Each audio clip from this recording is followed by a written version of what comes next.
Hello, hello, hello mga Yarenathics! Ayan, nandito nga po tayo sa Barangay Catbangen, City of San Fernando. Ayan, sa may dating bus terminal ng Dominion, nakaratig lamang po ng Christ the King College. Ayan, ito'y kalsadang papasok sa St. Joseph Village dito sa Catbangen. At dito nyo matatanaw at makikita at syempre mapupuntahan ang Sip and Bite.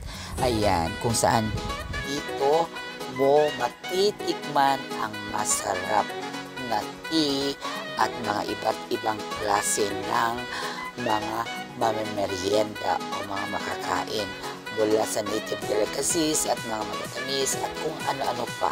Dito lang yan na alam kong swak sa yung budget.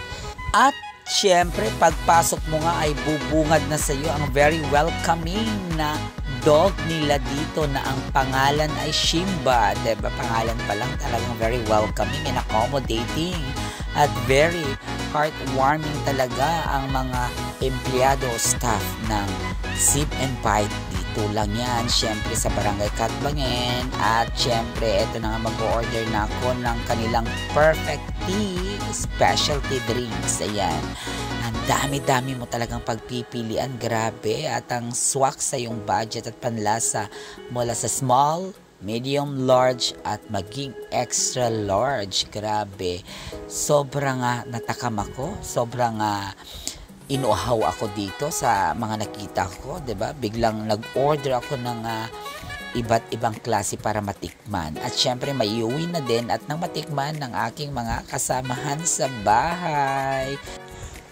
Kaya ano pang inaantay mo? Tara, puntahan mo na ang Sip and Bite at nang matikman ang perfect tea at iba't ibang mga native delicacies at iba pang mga pwedeng mamerienda everyday. Kahit everyday ka pumunta dito, iba't ibang klase ng mamerienda ang iyong pwedeng bilhin at matikman. Ganun din ang kanilang mga perfect tea, specialty drinks. Ang dami mong pwedeng pagpilian na talagang swak sa iyong budget at panlasa. I guarantee talagang totoo yan. Siyempre, dito lang yan sa Barangay Catbangen, City of San Fernando. Ayan, pagka magagawi ka dito sa may dating Dominion Bus Terminal, sa may harapan lang yan ng Christ the King College, papuntang La Union National High School, papuntang DepEd at Divisions Office. Ayan, kaya come and visit and experience ang mga meron dito sa Sip and Bite. Hanggang sa muli mga Yarenathics!